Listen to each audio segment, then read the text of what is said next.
Welcome back to Watchbox Studios and Watches Tonight. I'm your host, Tim Mosso. Tonight we're talking about the Rolex Daytona in bubble and non-bubble forms. For historical perspective, we're entering the Wayback Machine to look at watch bubbles that did not last. We're talking value bubbles, naturally.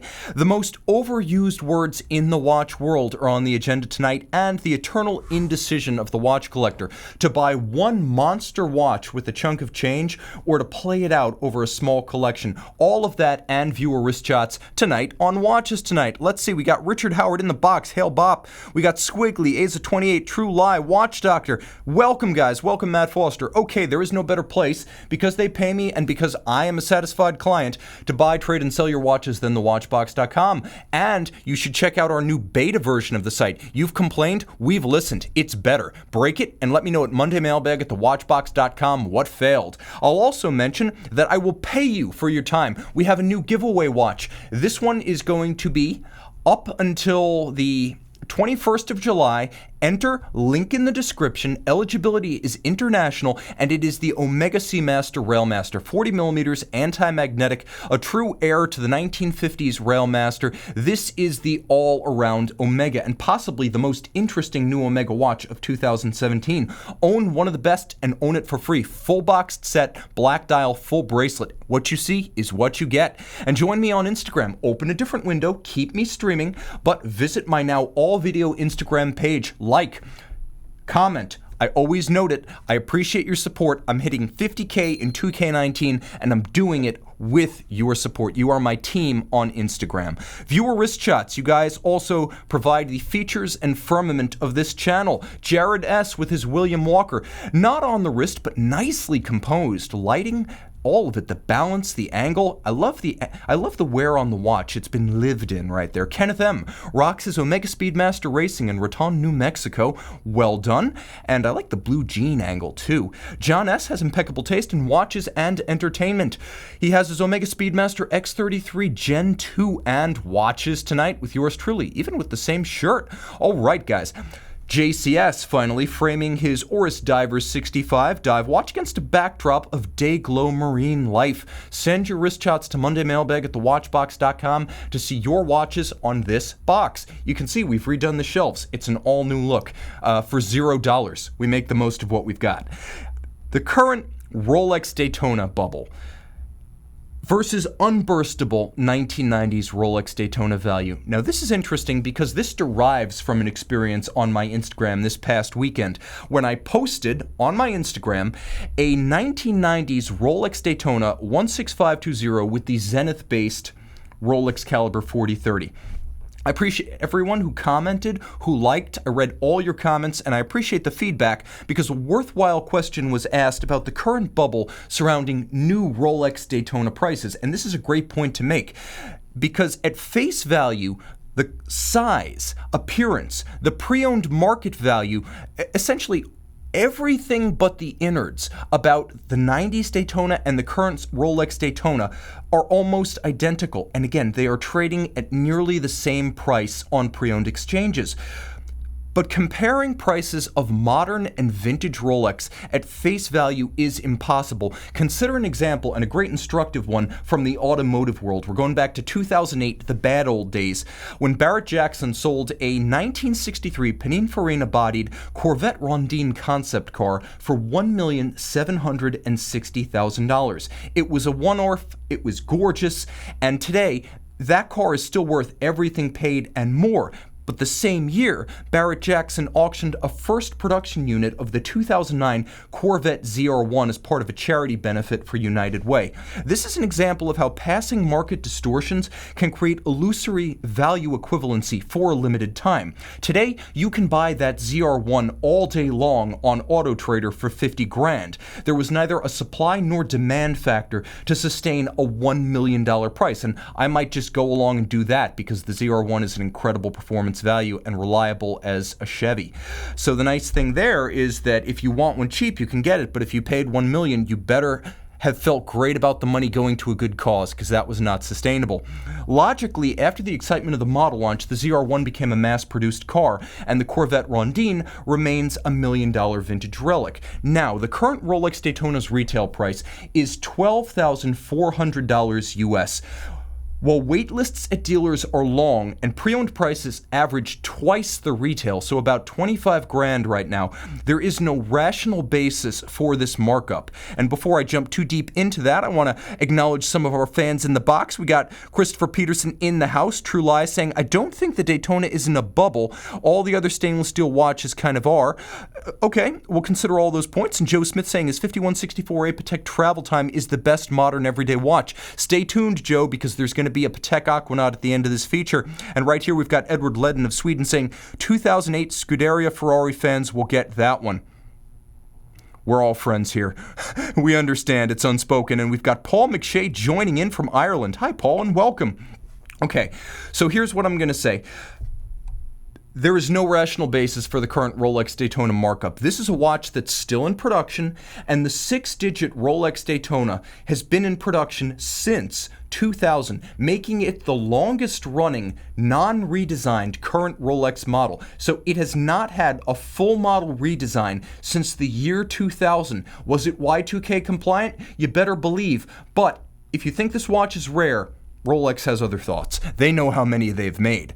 So I will also say that real inventory, and this is where we get down to value and bubbles, but real inventory with photos and boxed sets can be found in every major national market from many dealers on exchanges like eBay and Chrono24, which means that well, it's supplied or even oversupplied at the Daytona's current $20,000 to $25,000 used price point. When a watch is truly scarce, as opposed to simply overpriced and hyped, this is what you see on Chrono24. You see images with stock photos, basically press photos from the manufacturer because they can't take photos of the watch they don't have.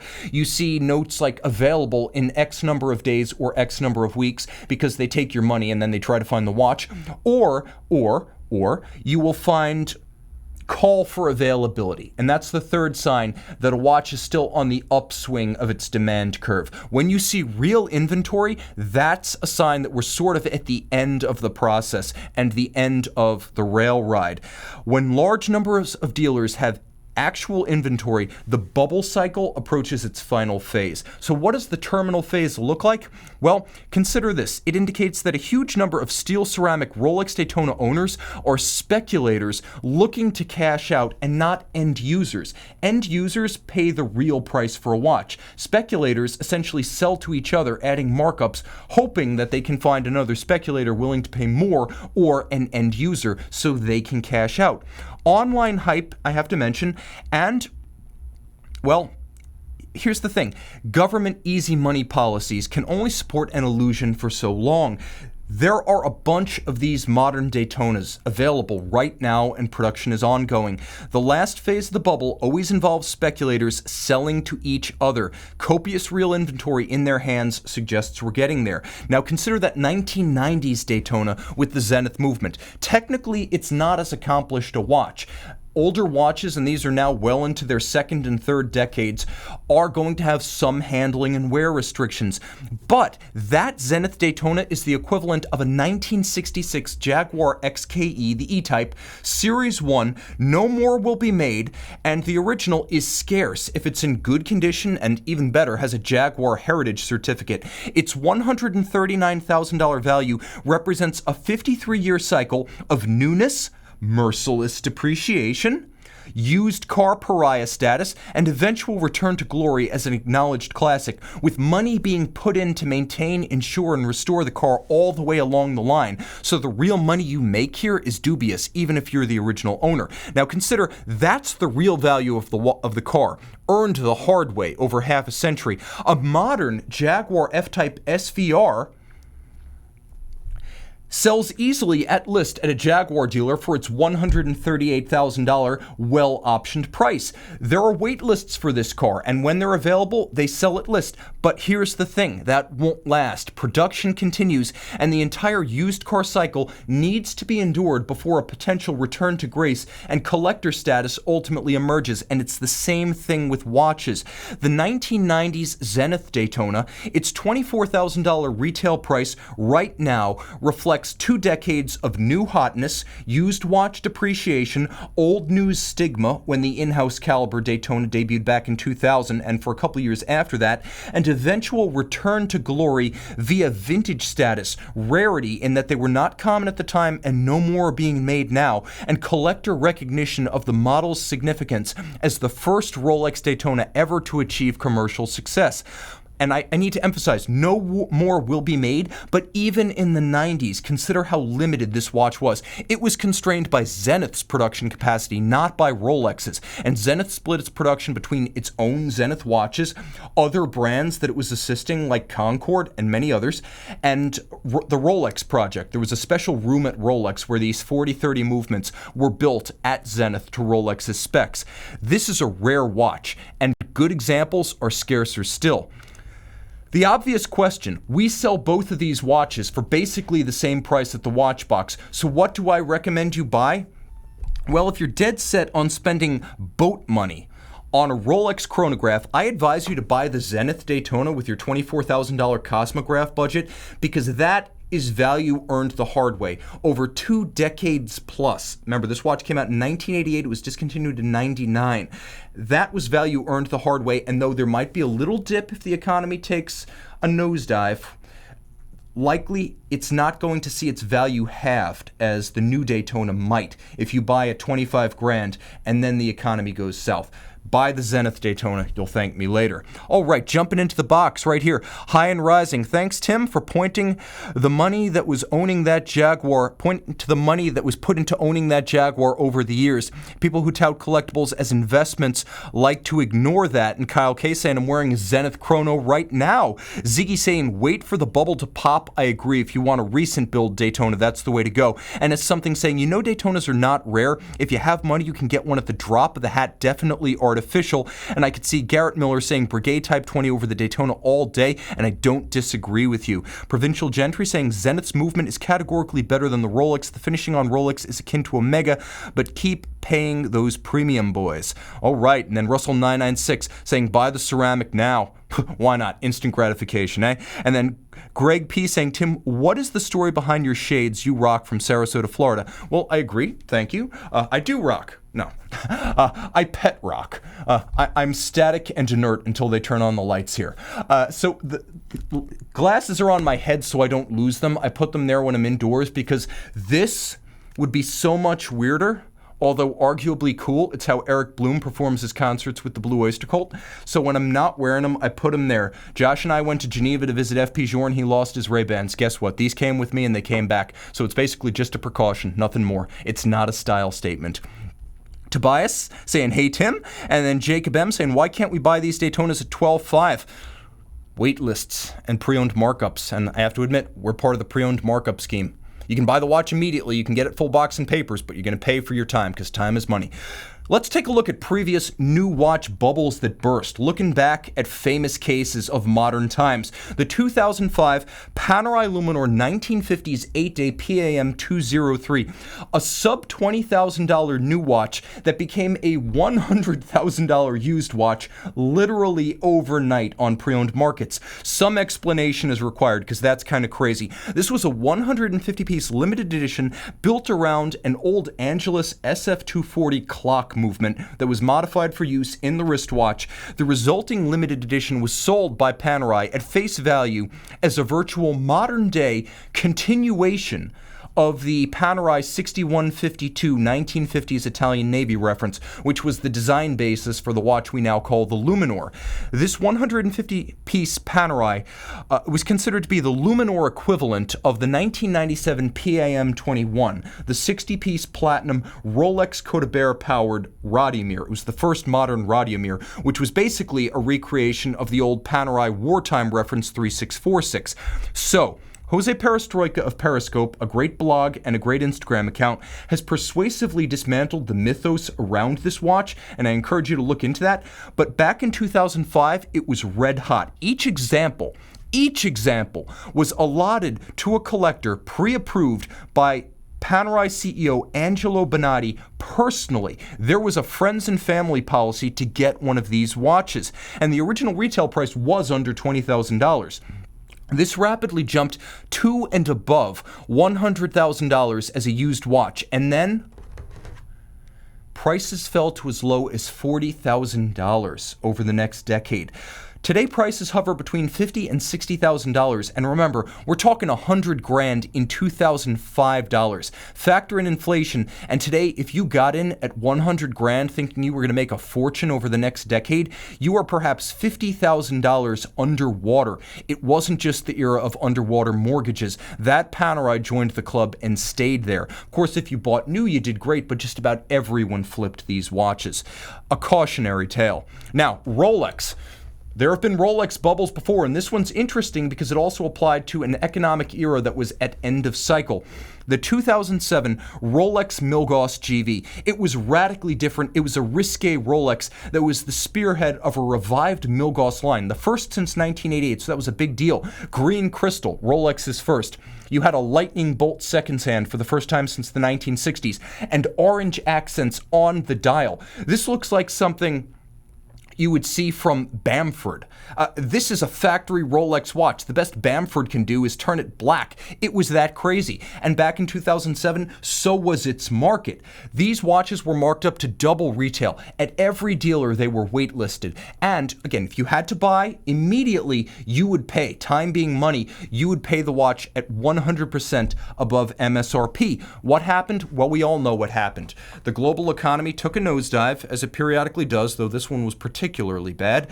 And this watch today is still selling for less than its 2007 retail price if you bought used. All of which is to say, bubbles are a thing in the world of Rolex, and they usually occur when a watch is in its first few years of production. A cautionary tale. Let's go high horology. 2011 Audemars Piguet, the Millenary 4101. This watch's impact at SIHH 2011 was exactly the reaction that AP wished greeted this year's 2019 Code 1159 dress watch. AP had it all going on in 2011 with this Millenary because everything from acclaim to advance orders from customers to dealers scrambling for allotments and ultimately a hot secondary market followed the launch of this Audemars Piguet. And historically, the Millenary line, born in 1995, was a weak seller. All of that changed overnight for about 18 months. Today, the $24,500 retail Millenary 4101 can be picked up pre-owned, full boxes and papers, recent build, for $15,000 US. And at that price, I recommend it because it's a beautiful watch and one of the most underrated modern high horology buys. You can get into a fantastic Audemars Piguet without a waitlist or a pre-owned markup. It's just not going to be a Royal Oak. That watch is underappreciated. I recommend it pre-owned. Okay, Omega. Going back to mass market horology, the 2013 Dark Side of the Moon and the 2014 Omega Speedmaster Moonwatch Gray Side of the Moon each had their day in the early 2010s. For a fleeting moment, Omega hit a high note from Rolex's repertoire, and the diva was the Ceramic Moonwatch, a rock star hit for 2 model years running over 2 different models. In 2013, the Dark Side had no trouble selling out of Omega dealers at MSRP, which never happened. Omega dealers, dirty little secret, almost always offer a consideration. The next year, the Gray Side had no problem hitting MSRP at dealers. There were even wait lists, and if you had the opportunity to sell one pre-owned as Watch You Want did back in the day, we would usually sell them at a bit of a premium. This was exceptional for any Omega watch. The Moonwatch doesn't sell above its retail pricing, and that's Omega's undisputed icon. So, what happened? Within 18 months of each release, it's usually 18 months, the bubble burst. Dealer cases were stocked for immediate sale on demand, considerations were available on retail, and pre-owned prices declined below MSRP. Today, that watch, which retails for $12,000, can be purchased pre-owned for about $7,500 to $8,000 US. Prices never recovered. The bubble was big and the bubble was burst. Now, Rolex, a little bit of a happy ending here because this is one that defies the pattern. The Sea Dweller 116600 from 2014. In In 2008, flashback again to the bad old days, the 44mm deep sea was derided as too big, too awkward, poorly proportioned, and the villain that killed the much-loved 40mm Sea Dweller 16600. In 2014, Rolex tried to make amends with a new 40mm Sea Dweller 4000, the 116600. And for about 1 year, it was a retail darling and a rocket at pre-owned dealers. And that's what we called them at Watch You Want. When those watches came in, we would put everything aside at the company and fast-track that watch for listing on the website, because we knew for a fact that we were going to be able to sell that watch used above the watch's then $10,400 retail price. And those were our rockets. Well, what happened? About a year later, the watch was easily available at dealers. The watch was selling for less than retail pre-owned, and by 2017, the model was dead, discontinued for lack of demand. Remaining examples sold at list or with slight discounts at dealers. So, if you bought high in 2014, you were in the hole by 2016, and that's where this story defies the usual fall from grace tale, because the Sea Dweller 4000 bounced back, and today these trade at over $13,000 used. So a happy ending. We needed one, right? Okay, so I'm going to look into my crystal ball, or my magic 8 ball, or my crystal magic 8 ball, or my crystal meth magic 8 ball, and I'm going to say that the next fall from grace will be, well, given past experience with Rolex bubbles, leading indicators of real seller inventories, and this particular model's traditionally weak sales history, my pick for the next bubble to burst is the Steel Sky Dweller. This one came out in 2017, a little bit of white gold on the bezel, mostly steel. 1/3 the cost of the original full gold annual calendar GMT Sky Dweller. These sell for $14,400 retail, about $17,500 pre-owned, late model. Okay, so here's the thing. I don't expect that to endure for long. Great watch, but there's a lot of real inventory out there. I think its bubble is at the end of cycle. This is an example where the wait list at a Rolex dealer is not going to be years and years. It's probably a few months. I would say it's worth waiting to buy this one new at your Rolex dealer, get the 5-year warranty, buy it at MSRP, and give yourself a little bit of insulation against depreciation, because these are out there. There's now a lot of them. There's a lot of inventory at dealers, and I don't see that $17,500 as a sustainable price. Don't say you aren't warned. Okay, the most overused words in watches. Let me jump back into the chat box right here. True Lie saying no need for studio lighting. I could see we've got BKR1421 saying laughing, well, he's laughing. And Julius, hey Tim, what do you think about a Patek 3800 with a blue dial? I like it. Mid-size Nautilus is a great watch to buy, but please, if you're looking for one that's extraordinary, get a 5800, the 2 model year mid-size Patek Philippe Nautilus. That's the one to own. And it features the original monoblock case from the original 3700. That's the one to own. And I could see right here, we've got High and Rising saying Tim is more interesting and informative talking about pricing than some others in the industry. Okay, I appreciate the kind words. And right here we've got Ryan DeLucci join in late. Is it me or is the set about half regular brightness? Now, we made some changes. I realize there's a little bit of a blue hue to the set tonight, and I'm not helping that with the navy shirt. We might adjust the color balance, maybe a little more of a yellow filter next time. We don't want to turn it all green, but we're still working. If you notice, it's a little bit neater. It's a bit more intimate. It's a bit less game show.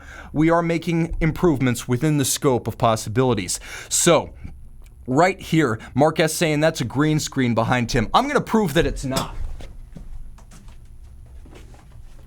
I love you watch time, but this is in the name of science. Okay, the most overused words in watches. Every one of these is like nails on a blackboard. And not just nails, Wolverine's claws. Icon. Okay, there are real icons, there are borderline icons, and then there's just fakes. There are some watches that have no iconic status whatsoever, and they are pretenders. I went on the Time Zone industry news forum where they put all the press releases for new watches that come out, and I just searched the word icon. I got 158 returns. There are not 158 design icons in this niche industry. Okay, when we're talking about a Rolex or Submariner or an AP Jumbo, sure, those are icons. They transcend this industry. My mom knows the Rolex Submariner. She's not into watches. She is into Zin now because I bought her one, but not Rolex. But when the Coram Golden Bridge or the Bremont Martin Baker come up, we're clearly talking about lower level niche interest and brand relevant models, but not transcendent designs. And when the talk is of a Piaget black tie and the word iconic is used, that's almost a slight to actual design icons. There are maybe enough design icons in this industry to fill up 2 hands worth of fingers, maybe less. Bold, an unfortunate convention, bold. That word, born of the 2000s, the era of excess. A lot of times, that's not a Photoshop. That actually happened. That's called the Chimera, and it comes from U-boat. And if nothing else, they picked the right name.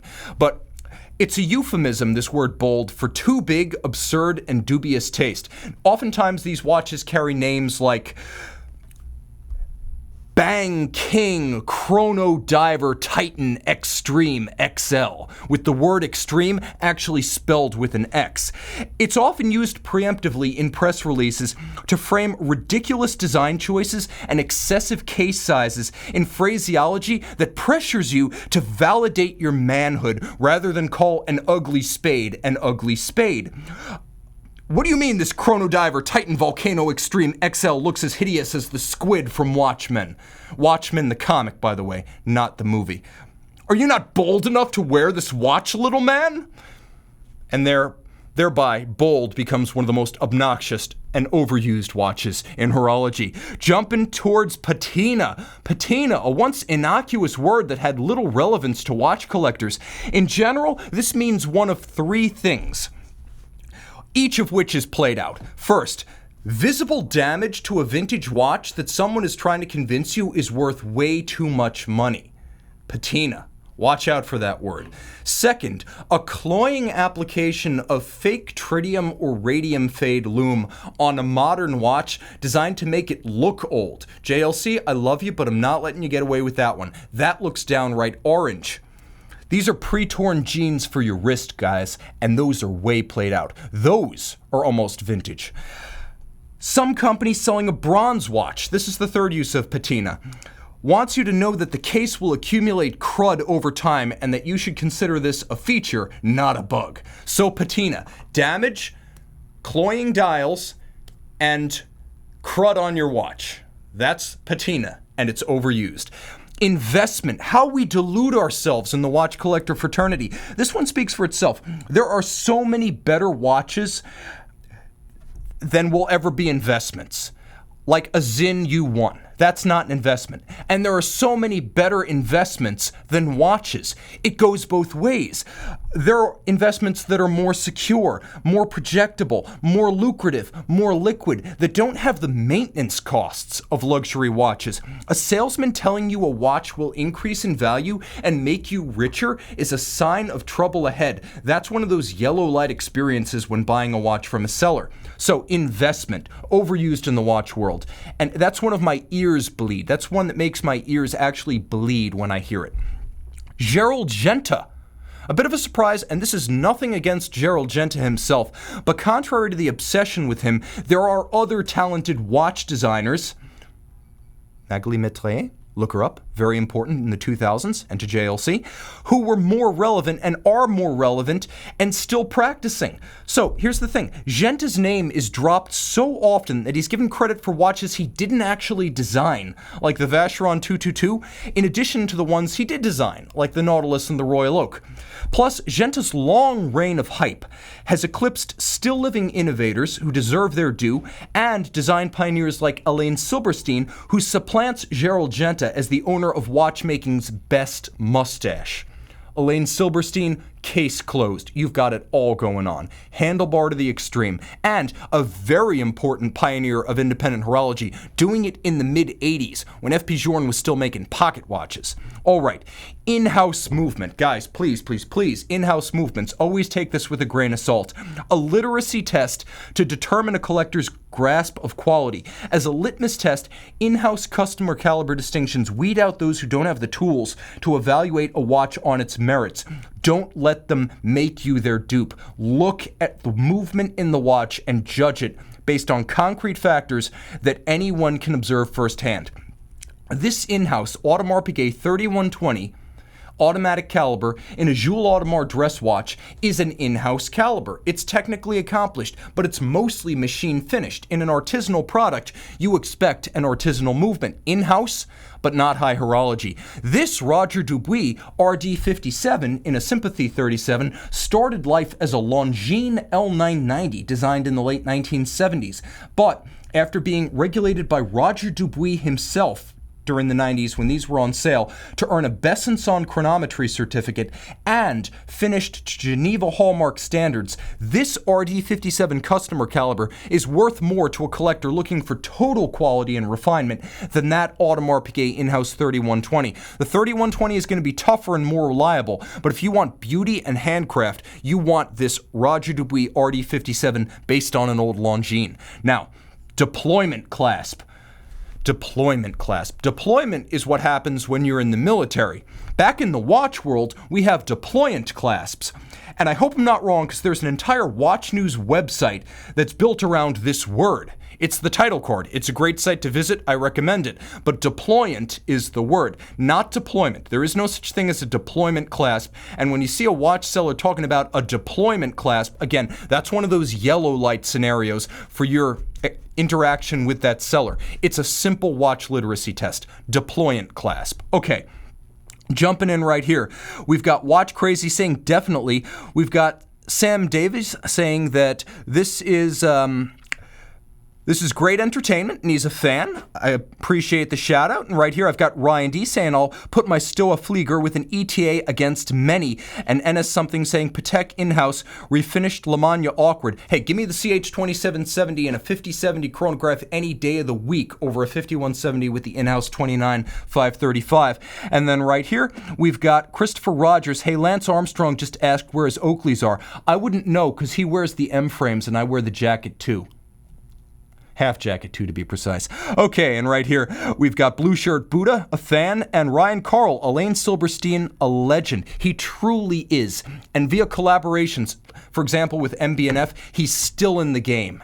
I love Elaine. I would love to own a collection of his old watches because they are incredible buys. Where else are you going to get a $15,000 enameled tourbillon?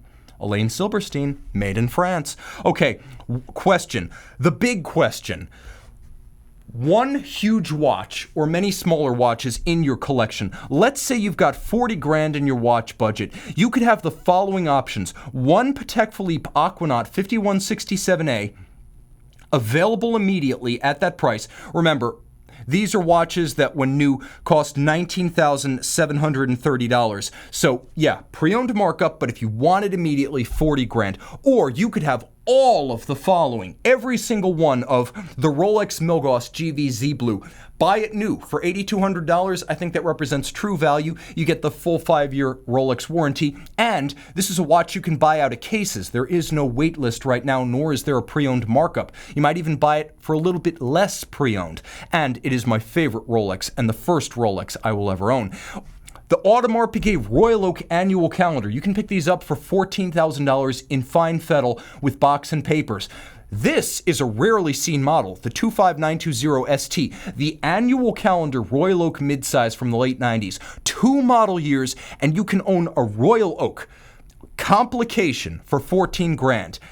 Or you can break it into 2 watches and get a Zenith Pilot Double-Matic with an El Primero automatic chronograph, big date, world time, and an alarm. Plus, you can get a Zenith Rainbow flyback chronograph from the 90s, which would give you a complication and vintage. But I'm going to stick with this AP. We're adding that to our Milgauss. Omega Seamaster Diver 300 meter black ceramic. The 2019 43.5 millimeter no date titanium ceramic Seamaster. So now you've got your Rolex Milgauss, you've got your engineer's watch, you've got your Royal Oak complication. So you've got a complication and Holy Trinity to match